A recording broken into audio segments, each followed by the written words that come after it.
Plastic surgeons, are you wondering why you have so many consultations but not all of them lead to bookings? Well, we work with plastic surgery centers all the time for Preview Plastic, and it's easy enough that I can tell you where on this 6-node chart you're dropping the ball.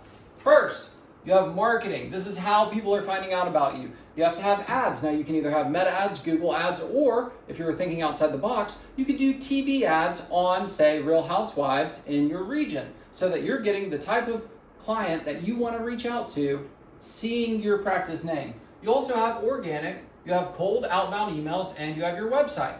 Now, where most plastic surgery centers drop the ball is on qualification. This is a step that can't be missed. You're supposed to not just qualify with name, phone number, and age, but also with their budget, with past surgeries, because past surgeries are indicative of future surgeries and their desired outcome. Now, you can do this on a platform like Preview, and it'll save you a ton of time. But the problem is, most of you guys have a practice manager that's about 65 years old, does a great job, but doesn't know how to use technology. So, qualification's out the window. Then it should go to your CRM, which should actually be connected to the other parts of your practice. You'd be shocked by the amount of practices that have website tracking but don't know how to get it, have a CRM, but the front desk girl does it a few days a week, and really, you're missing oversight. So most of you guys might as well chunk that out the window, but then they get to the consultation. If they and you know the desired outcome, that makes that consultation a lot faster and more efficient. And then if they will schedule, then you can go ahead and schedule them and get them on the books. But if they don't, then we need to follow up and retarget to them. You have a 61% success rate on retargeting, but guess what? Your practice manager, that same person, is probably the only one retargeting, and she's probably having to remember. So that's wiped.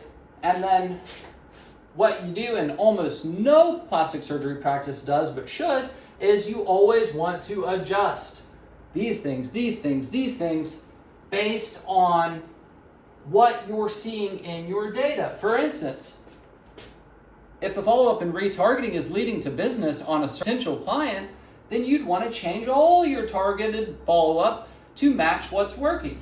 If you're finding that qualification is getting you better consultations, then you want to move that qualification towards what the results are saying. And if you're finding that you're not getting any oversight over qualification, consultation, follow-up, and any of the other data, then you need to readjust where your CRM is connected.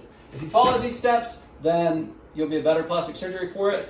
We're happy to come in and do this for you with Preview Plastic. We work with leading plastic surgery centers all over the United States, and we'd be happy to send a representative your way.